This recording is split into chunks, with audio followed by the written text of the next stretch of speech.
Estamos en el café de Diario 55. En esta ocasión vamos a conversar con José Mercader. Él es escritor, escribe para el periódico El Caribe, además es un artista visual y preside este museo en honor al presidente Horacio Vázquez. Horacio nació en Moca, pero murió en Tamboril. Hay que recordar de que un golpe de Estado, 1930, Estrella Ureña y Rafael Leonidas Trujillo Molina, el perínclito de San Cristóbal, dan el golpe de Estado, entonces convocan elecciones, él muere en Tamboril, Horacio Vázquez, de allí su esposa, la autora del himno a las madres, ese que conocemos, el venir los moradores del campo a la ciudad. Vamos a conversar con José Mercader, que está aquí con nosotros. Buenos días, José, placer tenerte por aquí. Muchas gracias por la invitación, me siento agradable en este espacio con ustedes, son colegas, porque ser caricaturista también es ser periodista, aunque por mucho tiempo no se consideró así, de manera que me siento en familia. Vamos a edificar un poquito a la teleaudiencia, porque de eso se trata la comunicación y el periodismo, de que la gente tenga una idea y ya comience desde el mismo introito de la conversación. ¿Quién es José Mercader? Bueno, yo soy hijo de Tatá. Tatá es una señora que fue profesora en una escuelita de campo, y Tatá adornaba su escuelita con dibujos de Duarte, de Sánchez, de Mella, de Luperón y otros elementos que se le ocurrieran. Cuando se le quedaban las cartulinas y los lápices, entonces yo lo cogía. Entonces yo me empecé a ejercitarme en esa escuela de Bellas Artes casera y seguí como autodidacta formándome en el arte visual. No fui nunca a una escuela de Bellas Artes y pasé a estudiar después en la universidad ingeniería, pero realmente ese no era mi área. Yo quería estudiar arquitectura, pero en la Ucamaima no había, que era arquitectura lo que más se parecía al arte, pero no había arquitectura cuando yo empecé en el 70 en la Ucamaima. De manera que tuve que dar las materias que habían ahí, que entre otras, que también me influenció mucho, estaba la de literatura del padre Orá, Luis Orá, que fue una persona que me marcó en términos de las letras, si se quiere. Entonces tuve siempre ese conflicto de qué era lo más importante, si pintar, hacer caricatura o escribir. Finalmente lo hice todo. Si tuviera que elegir una. No puedo. No puede. No puedo porque siento momentos que necesito escribir. Estoy ahora escribiendo una novela y bueno, tengo un ejercicio semanal que es mi página, una página en el suplemento Cultura del periódico El Caribe. Yo trato de tocar temas culturales, tanto locales como universales, para más bien un ejercicio en el que yo aprendo, pero también comparto algunas ideas, algunas reflexiones con los lectores que lleguen. Bueno, la verdad es que esta realidad de vivir en la partición de varios roles no es algo extraño al ser humano. Es decir, uno no es solo una cosa en la vida. Regularmente uno tiene una multiplicidad de roles que hacer y, como usted dice, la síntesis de todo eso es lo que termina siendo la esencia de la persona en sí. Es decir, yo no solo soy el pintor, no solo soy el caricaturista, no solo soy el escritor, todo eso hace lo que en realidad soy yo. Sí, así, perdón. No, sí. No, pues, hay gente que dice, bueno, él es pintor, ¿qué es lo que hace? Dice escribiendo. Él es escritor, ¿qué es lo que hace? Pintando. Le ocurrió, por ejemplo, a Rubén Echavarría, que hacía teatro, que al final se decidió por hacer algunos cuadros de pintura y lo hacía muy bien, y bueno, pero es que hay una especie de uno buscar permiso al exterior, de que mira, yo puedo hacer esto, yo puedo hacer aquello, te clasifican. Entonces yo no creo eso. Yo no quiero ser un Leonardo da Vinci, que era inventor, que escribía, que pintaba, que dibujaba y que hacía muchísimas cosas. Yo no creo que tenga que seguir ese camino, pero uno es lo que es. Yo creo que uno tiene que disfrutar lo que le gusta y no dejarse encasillar. Que le considere que uno sea bueno o no sea bueno, si esos son otros parámetros a considerar. Los mayores a veces nos decían o nos dicen todavía, y a las nuevas generaciones se le dice que no se puede vivir del arte. ¿Qué dice José? Bueno, yo he vivido toda la vida del arte. Desde siempre yo pinté, desde siempre yo dibujé, y hoy día yo gano mi vida haciendo caricaturas en el periódico El Caribe. Y bueno, no creo que hayan 50 caricaturistas en este país, y creo que bueno, yo me siento muy bien, no gano una fortuna, pero me da para comer. Y a eso se agrega ahora el hecho de que, como a mí también me gusta la historia, soy un historiador de oída, como dicen, igual que los músicos de oída que no tienen estudio, pero que estudian, yo pienso... Los empíricos. Los empíricos, pero fíjate que cuando tú vas a la universidad y tú dices, yo voy a estudiar historia, entonces tú tienes que leerte el libro de Moya Pons o el de Roberto Casado, de qué sé yo qué, pero tú estás obligado porque tú quieres un diploma y ya tú eres historiador. Pero el que es autodidacta tiene la ventaja de que hace esa misma lectura con otro propósito. Es como con una pasión. Desde otra perspectiva. Desde otra perspectiva.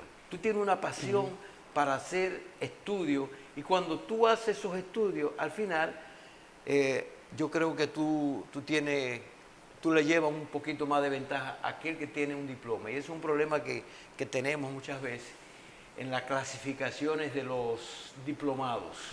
Más allá del Caribe, José, ¿hasta dónde han llegado esas caricaturas?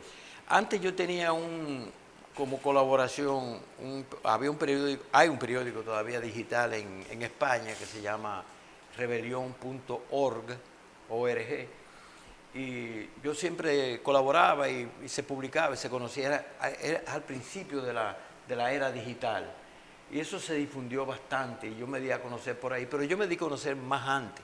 Yo desde la Ucamaima, estamos hablando de los 70, yo tengo 18, 20 años, yo le hacía caricatura a los profesores y lo publicábamos en un periódico mural que tenían los estudiantes de Derecho.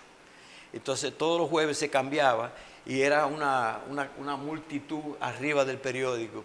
Eso era en el edificio de extensión que se hacía. Y bueno, y de ahí mucha gente me conocía. Después colaboré mucho tiempo con periódicos de izquierda, como periódicos de la CGT, del Movimiento Campesino.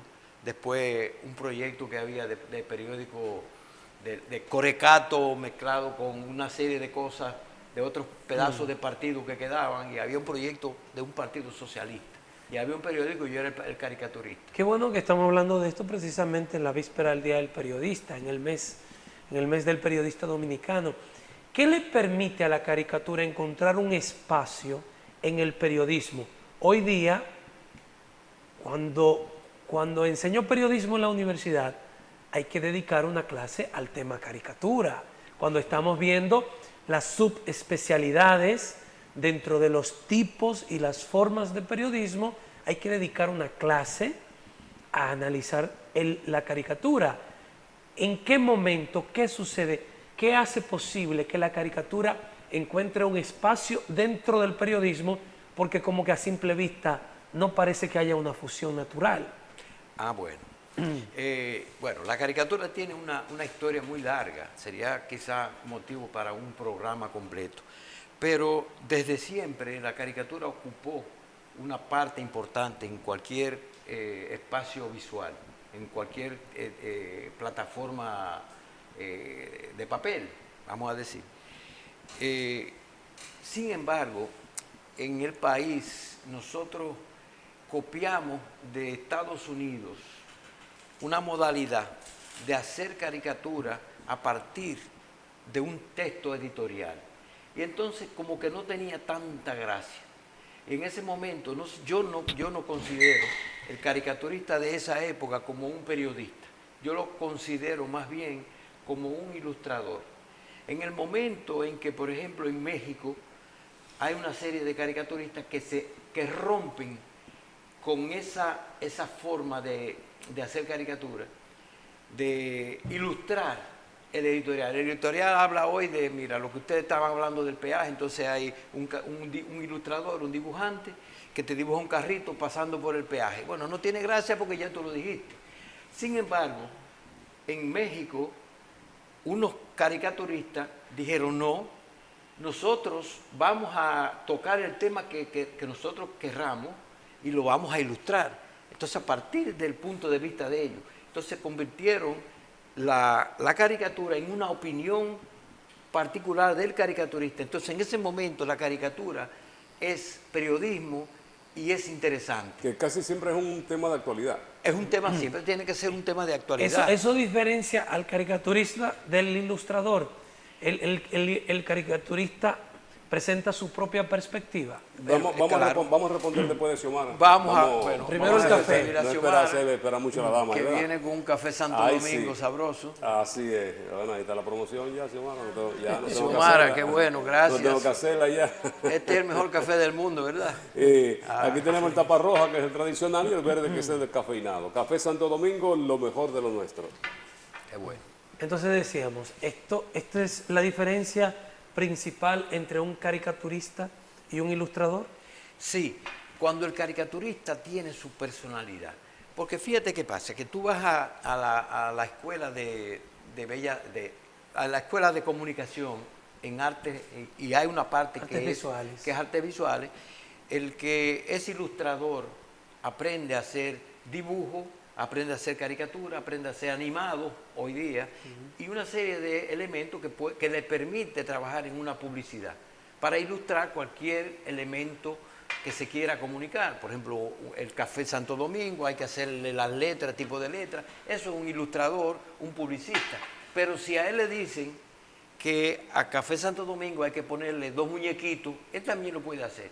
Pero eso es muy diferente a que tú tengas ideas de la actualidad y tú la ilustres y tú le busques un elemento en el que salga, que tú tengas que resumir lo que tú como periodista, escritor, tendría que utilizar una página entera o una columna entera.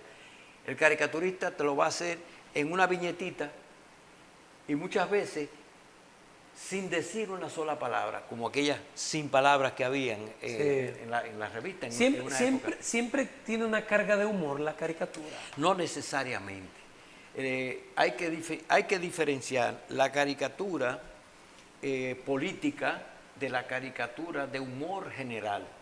El humor general puede ser un tema como, por ejemplo, que tú vayas caminando, te tropieces con una cáscara de guineo y bueno, eso te causa risa, y eso no tiene nada que ver con que las habichuelas subieron o que el arroz bajaron. Entonces, cuando tú tratas un tema así, o como por ejemplo un feminicidio o una situación grave, tú tratas de ilustrar eso con un poco de humor o con exageración. Muchas veces no es tan humorístico porque el tema es delicado. Pero sí exagerado. Sí exagerado. Entonces el humor hace eso. Utiliza la exageración y también lo controversial, lo paradójico, sí, lo contrario a la... Lo inusual. Lo contrario a la normalidad. Porque el origen de la risa y del humor es justamente romper con la normalidad. Por ejemplo, todos los días tú caminas por la calle, pero hay un día en que tú ves que hay un señor que se cae, volvemos otra vez se cae, nadie se cae, pero ese día, ese que se cae, que no es gracioso porque el pobre señor se cayó, pero uno cuando dice, se muere de la risa, aunque después se tenga que contener. ¿Por qué uno se ríe? Porque eso rompió con la rutina, con la normalidad de que todo el mundo camina y no se cae, pero ese se cayó. Entonces, o tú vienes todos los días vestido como tú vienes y mañana tú vienes con una camisa como la mía. Entonces dice, yo nunca te he visto a ti con la... Entonces, mira a Lenny. Se hace un show. Entonces, eso rompió esa rutina. Eso es lo que provoca en el cerebro, según los estudiosos y los psicólogos, el motivo de la risa. Y tiene la libertad, en el caso del periódico, de tú explayarte, de tú hacer la caricatura que tú entiendas, o el periódico te marca la línea. No. Te dije no porque tú me hiciste dos preguntas. Sí, sí. No, te voy a explicar. Yo creo que una de las cosas que se rompió en el periodismo, con quitar que la caricatura fuera la ilustración de la editorial, se le dio la libertad al caricaturista para hacer lo que él quisiera. En ese momento ya hubo una libertad con respecto a la línea del periódico. Sin embargo, hay periódicos que uno sabe que hay periódicos que tienen una defensa de una serie de cuestiones políticas y una defensa de ciertos personajes. Detrás de un periódico siempre hay algún amigo político. Le voy a contar la anécdota que me ocurrió con Silvio Erasme Peña en La Noticia en los años 80. Silvio me da una página completa para los domingos. Yo tenía que hacer como una especie de collage de 5 o 6 caricaturas de las cosas de la semana. Y en una ocasión se me ocurre hacer una caricatura de Magluta, pero una cuestión que no iba, o sea, desfavorable a Magluta. Y Silvio me llama el otro día, el lunes, me dice, Mercader, ¿qué fue lo que te pasó? Digo yo, ¿cómo que qué me pasó? Mira, tú sabes que Magluta es de lo de nosotros, es de lo nuestro. Digo yo, pero tú no me lo dijiste. Y además yo era muy joven para darme cuenta de todo ese tipo de cosas. Pero entonces, sí, hoy día, yo trabajando ya con el Caribe, me parece que hay una línea muy plural en el periódico. Yo eso lo digo no porque me lo dijeron, sino porque yo así lo siento.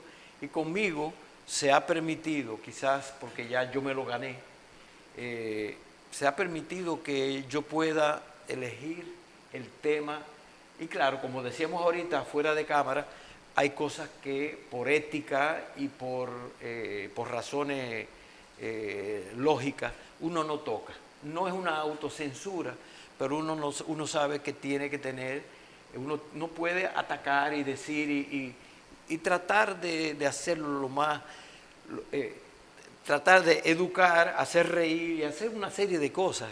Y también ser periodista del día, o sea, tú estás comentando las noticias del día, entonces tú la publicas en forma que resume muchísimas cosas. Por eso, cuando tú abres un periódico, lo primero que tú ves es la caricatura. Tenemos esa ventaja. Sí, sí. Yo me imagino que con eso de Magluta, como se tiende a exagerar un poco, a veces con algunos rasgos físicos de la persona, ¿verdad? Por supuesto. Me imagino con lo de Magluta. Sí. Sí. Pero más que lo físico en ese caso, fue una cuestión que tuvo que ver con la discusión aquella con Juan Isidro Jiménez Grullón, que se dio que Juan Isidro decía que él había quemado no sé qué cosa en Puerto Plata y que bueno, entonces había como una especie de reto público. Entonces Magluta, algo así, no recuerdo exactamente, Magluta decía algo así como que acepto el reto, no sé. Se han buscado muchos enemigos ustedes por la caricatura, porque no todo el mundo asimila una caricatura que lo implica. No, yo no creo que... O malos tratos. no, Quizás la porque palabra fíjate, enemiga es muy fuerte. No, yo tengo una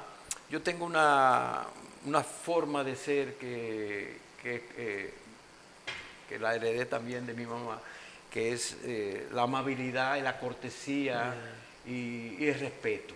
Entonces, en una caricatura, por ejemplo, yo trato, por ejemplo, al presidente Luis Abinader, lo trato como lo tratan ustedes, o sea, haciendo crítica, estamos viviendo en una democracia, las críticas no son a él directamente, sino a su gestión, y no es para criticar y fuñir, sino para mejorar, porque el periodismo es el dolor, es como si fuera el dolor del cuerpo, como lo aprendemos en comunicación. Cuando uno tiene un dolor aquí, eso es bueno el dolor, porque si no tuviéramos dolor no podríamos por dentro, por ahí empieza. Y no nos enteramos. Y no nos enteramos. Identificar Entonces el dolor el es un problema. aviso. Y el periodismo es ese dolor de la sociedad. Nosotros decimos, mira, el peaje costaba antes 60 pesos y ahora cuesta 200 pesos. ¿Qué pasó? Eso puede ser una crítica, puede ser, pero también una defensa a los choferes de Villa Altagracia, como tú decías. Entonces, cumple su rol de periodismo. Y volviendo a tu pregunta, si yo hago una caricatura diciendo eso de Abinader, la gente de la Fuerza del Pueblo y de los otros partidos y el PLD van a estar contentos. Pero cuando hago lo contrario, los otros van a estar... Pero ya llega un momento en que dicen, no, pero este es un abogado del diablo, ataca y no ataca. Sí lo vivimos y nos encasillan. Un día hacemos una crítica y somos del otro. Exacto. Cuando hacemos la crítica al otro, somos de este. Eso siempre va a ocurrir. Yo recuerdo llegar hasta allí y ver esta casa casi cayéndose, que era utilizada para muchas cosas que no era la que hoy propiamente pues se exhibe. Esta gente, uno veía ropa tendida, con la madera cayéndose y todo este tipo de cosas. Una transformación que ha habido. Y la pregunta, ¿qué encontramos ahí? ¿Cómo llega José Mercader a la presidencia o a la dirección de este museo? Sí.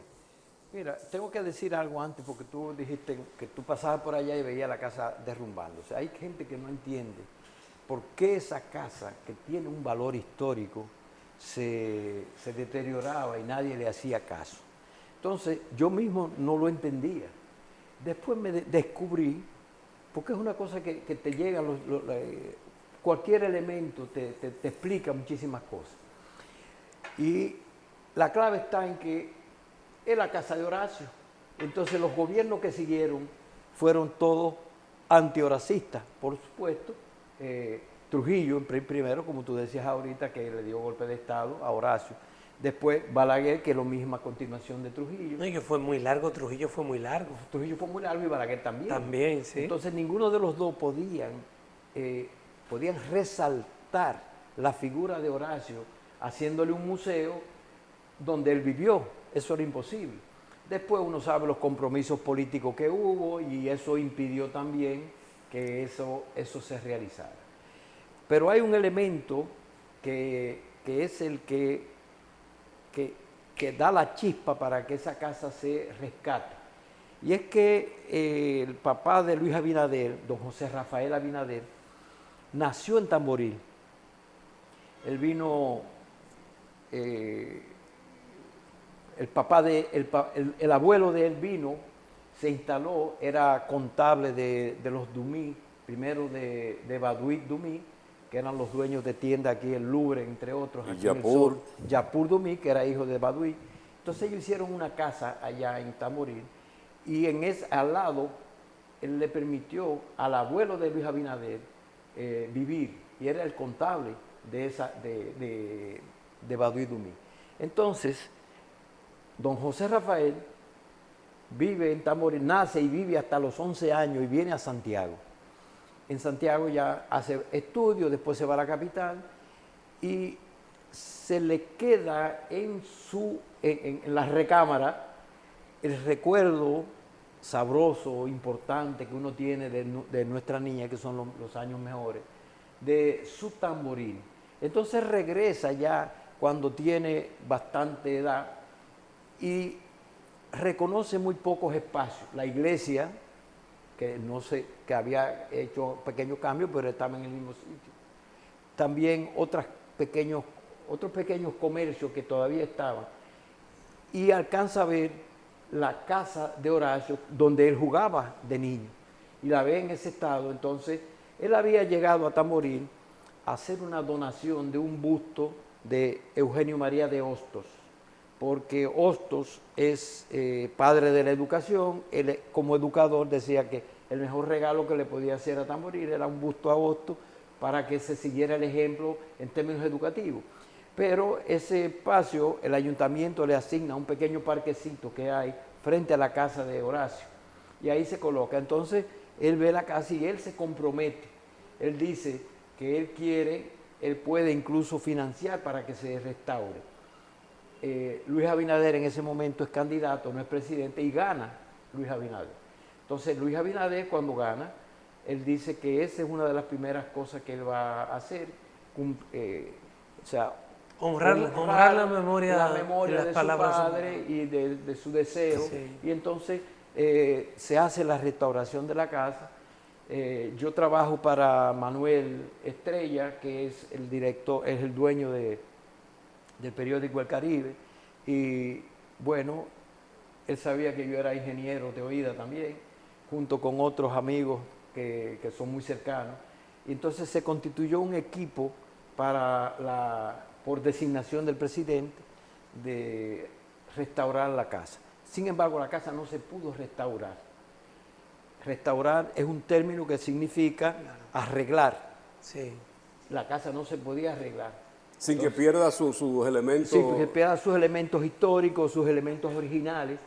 La casa no se podía conservar de esa forma. Entonces hubo que echarla abajo. Antes, previo, hicimos las medidas del lugar, hicimos los planos y entonces arrancamos de una cero. reconstrucción. Entonces lo que tenemos hoy es una réplica de la casa de Horacio, con la misma madera, con el mismo tipo de madera, con el mismo tipo de zinc, pero toda la madera que había, salvo un par de tablas que se salvaron, todo estaba podrido, carcomido. Y bueno, hoy tenemos la misma casa, pero ya convertida en museo, con piezas que se consiguieron con familiares, principalmente de la parte de Moya, de doña Trina. Y bueno, ahí está el museo como un elemento importante. Cuando se inaugura, pasa a ser un espacio bajo la Dirección General de Museos, que está en la capital, que tiene 15 museos más. Todos los museos están bajo esa dirección, que era un espacio que antes estaba en el Ministerio de Cultura y con la llegada de Abinader se independiza. Viceministerio de Y Museos. ahora no es un viceministerio, bueno, es como si fuera un viceministerio, pero es un espacio, aunque independiente, depende de cultura. Depende, por ejemplo, en este caso, tenemos a Carlos Andújar, que es quien dirige eso, y él se encarga de todos los otros museos. Usted dice 15 museos en Santiago. No, en el país. Estamos hablando de la fortaleza. No muy poquito. Claro que muy poquito. Estamos hablando de la fortaleza Osama, de la Tarazana, del Alcázar de Colón y todo ese tipo de espacios. En Santiago tenemos el monumento a los héroes, que ya se considera un museo. La Fortaleza San Luis. La Fortaleza San Luis no se considera museo porque eso es como una especie como un almacén que se hizo, que es una pena porque realmente ahí hay piezas para hacer un gran museo. Sí, pero está muy feo. Ahí la experiencia no es tan agradable. Ahí lo que nosotros habíamos planteado en una ocasión cuando trabajamos con la Dirección Regional de Cultura, es que el espacio se sacara a la policía que estaba ahí, se hiciera una remodelación y se constituyera en un verdadero museo. Porque en una vitrina tú tienes 15 piezas y tú no aprecias ninguna. Entonces ahí lo que van son 3 piezas nada más con su explicación. pero las otras tú las puedes repartir y tú tienes espacio en toda el área como para hacer un gran museo que no se ha hecho. Los de Moca son privados, el Moncácer y el de Jacobito Lara. El 26 de julio de Jacobito es estatal, estatal. es uno de la región que pertenece a la dirección del museo. El de Mon es, aunque es privado, porque lo conservó, lo llevó a... rescató. Lo creó más bien el nieto de Mon, De Mon. Mario Cáceres, Mario que murió Cáceres, que recientemente. murió el día pasado. Después se consiguió Una subvención. Una subvención con Leonel, hubo una construcción para la biblioteca y una serie de elementos. Y creo que, bueno, sí, sigue semi privado, semi público. Ya. Aquí en Santiago tenemos la expectativa del Hotel Mercedes y de El Correo, que se está trabajando en eso. Esperamos que... ¿Qué encontramos en el Museo Horacio Vázquez? En el Museo de Horacio Vázquez tú tienes, básicamente, hay dos alas. Hay una ala que son 4 habitaciones donde se narra, la narrativa es la vida personal íntima, si se quiere, de don Horacio y doña Trina. Es decir, íntima me refiero a cosas que tienen que ver con lo casero. Sí, porque la gente es muy morbosa. Bueno, íntimo. Entonces la ponen en los aposentos y se Bueno, dice que la vida íntima, la gente va a buscar otro tipo de cosas. Sí, hay un juego de muebles, hay una serie de elementos que tienen que ver con lo doméstico. Está la sala de rezo, hay piezas que, como la Biblia, son cosas originales, todo narrada apoyada en fotografías. Hay 2 fotografías muy interesantes de Abelardo Rodríguez Urdaneta, que son una joya. Y hay otros elementos que no lo voy a decir aquí para que la gente tenga la curiosidad y vayan a verla, porque hay una sorpresa muy importante. ¿Y en la otra ala? En la otra área, ya la parte pública, política, donde arranca la narración con la disputa entre Horacio y Lilis. Después viene Moncáceres, después viene el espacio de su escritorio, el espacio de él propiamente como presidente. Hay una pieza que es la banda presidencial original, que es una joya. Hay una escultura también, un busto, que se consiguió por ahí, muy interesante, de autor desconocido.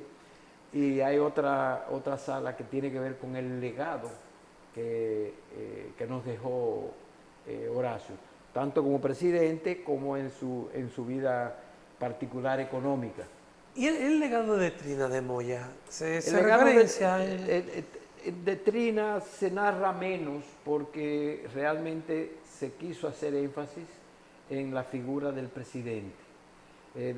Trina tiene sus luces, indudablemente, y hay quienes dicen que en términos intelectuales era mucho más avanzada que el mismo presidente. Eso he oído. Pero eso a nosotros no.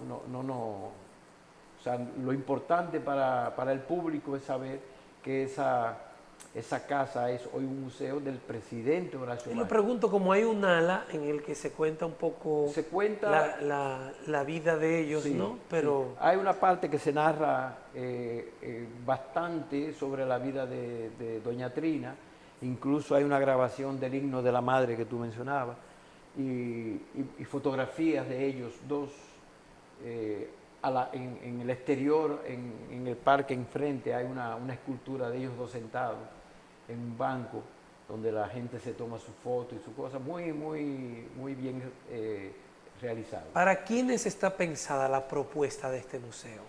Mira, ¿Quién es el público ideal o el público meta el que se espera que vaya? Mira, todos los museos tienen como objetivo real la educación.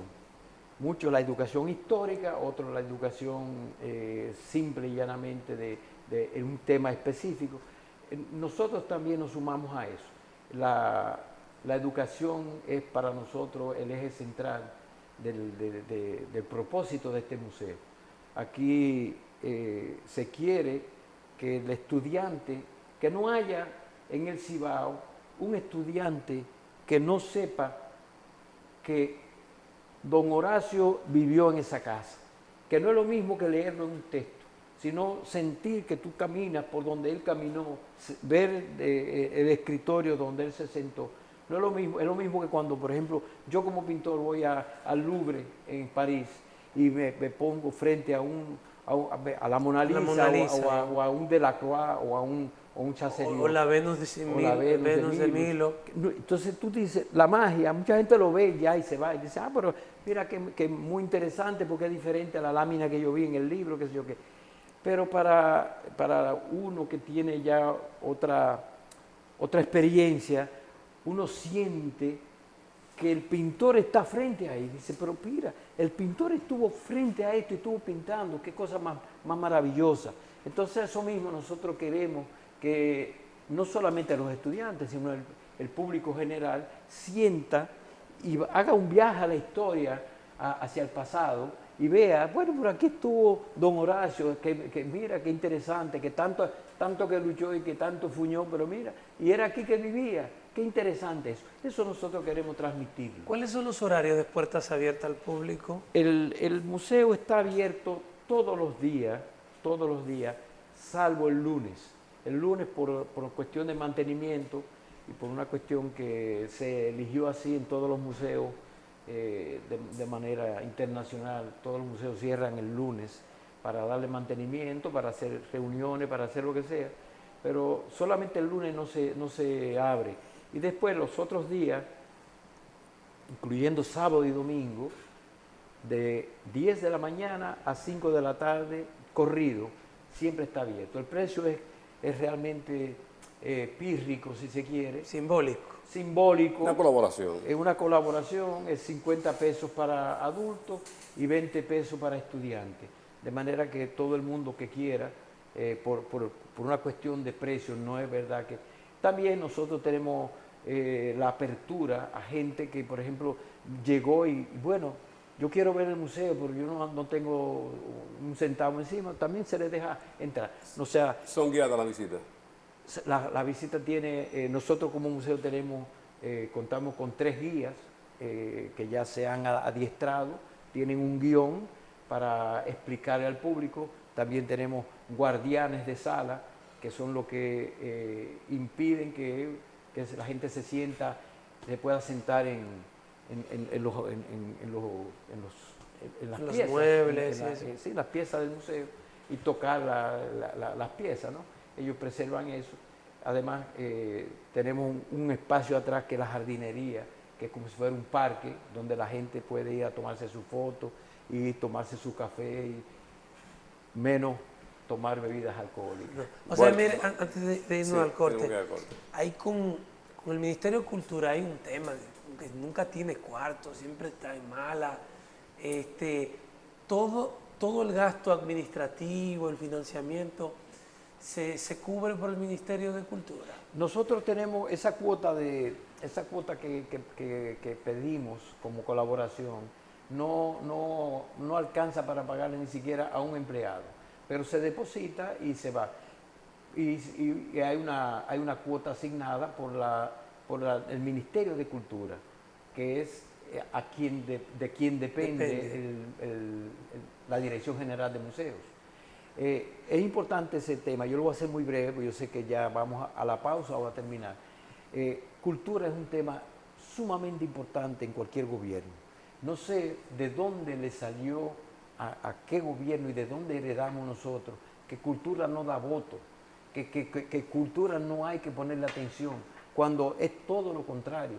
Si tú atiendes la parte cultural de un pueblo, tú vas a tener una calidad en la sociedad mucho mejor y por lo tanto tú vas a ser un mejor gobierno. Gente más feliz. Gente más feliz, gente menos delincuente, gente más sociable y colaboradora. Entonces, una serie de cuestiones y un alimento al espíritu, porque el arte, la cultura, es alimento del espíritu. Y tiene mucho que ver con identidad. Y tiene que ver con tu identidad, por supuesto, fortalece tu identidad a todo lo que... Entonces, yo creo que hay un error político en no asignarle un presupuesto quizás 3 veces mayor que el de las Fuerzas Armadas, con el perdón de los generales, pero yo creo que cultura merece, porque nosotros no es verdad que vamos a entrar en guerra con Haití ni con ningún país, eso no es verdad. Banreserva solo auspició la reconstrucción.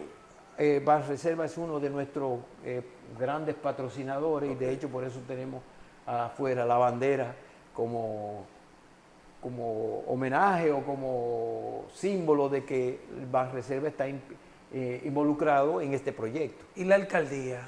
La alcaldía nosotros hacemos, tengo que aclarar, el museo no es simplemente el museo es un centro cultural y museo Horacio Vázquez.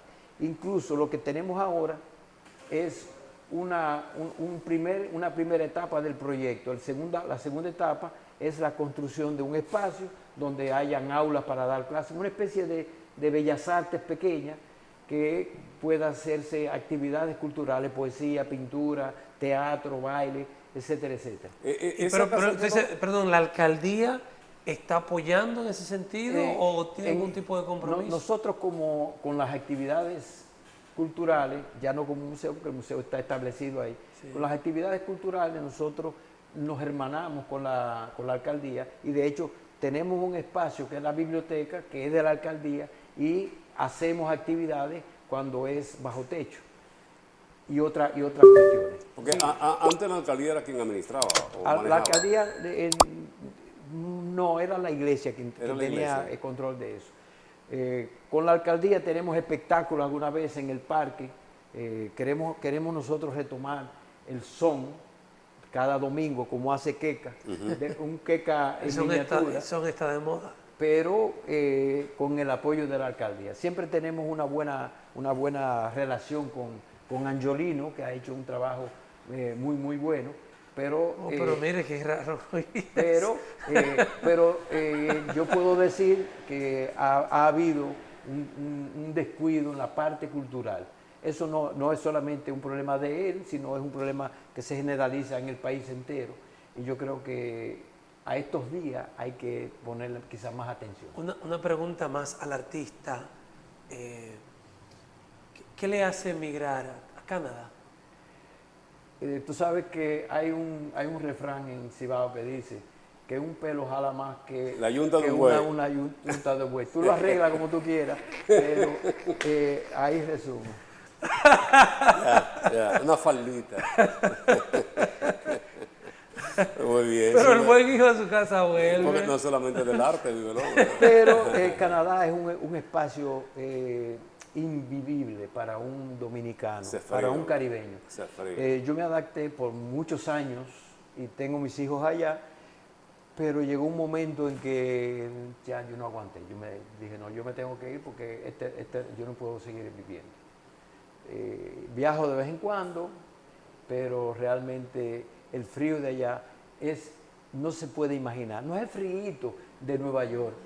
Los canadienses bajan a Nueva York en pantalones cortos. Dicen, no, pero este verano, con el frío que hacen de menos 3, menos 4 en Nueva York, que uno se muere, no se compara con el frío que tiene Quebec o que tiene Montreal. Así es. Muy difícil. Maestro, ¿algún mensaje final? Ya estamos cerrando el programa. Bueno, primero... ¿Algún aviso importante que haya que dar? Quiero agradecerle a ustedes que me den la oportunidad de conversar. Yo soy un conversador. Y bueno, le agradezco este espacio y también quisiera hacer una invitación a la gente de Santiago que visiten el museo, que es un espacio muy diferente. Tamboril hoy día es diferente. Ningún tamborileño puede ir a Nueva York y por allí decir, yo soy de Tamboril. ¿Tú conoces el museo de Horacio Vázquez? No, entonces tú no eres de Tamboril. Entonces yo creo que debe ser un signo, un orgullo para nosotros tener ese espacio. Con el perdón de los mocanos, pero nosotros no tenemos la culpa de que Horacio se enamorara de Tamboril y se quedara viviendo allí. Tenía los dos sitios, en Estancia Nueva y en Tamboril. Nosotros conservamos la casa y invitamos también a los mocanos que hagan suyo ese espacio. Que hay dos Tamboril, ese, el que usted hace mención, y el de Haverstraw. De También. Haverström, sí. Sí, muy bien. Sí. Muchísimas gracias. No, Gracias a usted, José. Exquisito, una conversación Sí, exquisita. muy ¿eh? interesante. Y sobre todo, pues conversar con usted es identificar no solamente el museo, sino esa parte del arte en la cual usted se ha manifestado durante tanto tiempo y que la gente puede identificar, ¿verdad?, cuáles son los artistas y cuáles son nuestros valores. Gracias, José Mercader, es el Muchas gracias. presidente del museo, presidente Horacio Vázquez de Tamboril, y como escucharon ustedes, parte de su vivencia la ha dedicado pues a las caricaturas, de eso vive, según nos contaba, y pues trabaja para el periódico El Caribe, un artista visual, un artista pues que plasma sus ideas a través de no solamente de la caricatura, también del lienzo, ¿verdad? También, claro. Del lienzo. Muy bien, gracias por acompañarnos a ustedes. Un buen fin de semana y el lunes, Dios delante, nos reencontramos una vez más después de la misa. En nombre de Lenis Tejada Betancourt, Adalberto de León en la producción general, Frank Rodríguez y todo lo que somos parte del 55, agradecemos su sintonía. A las 10 el programa Buen Día. Buen fin de semana.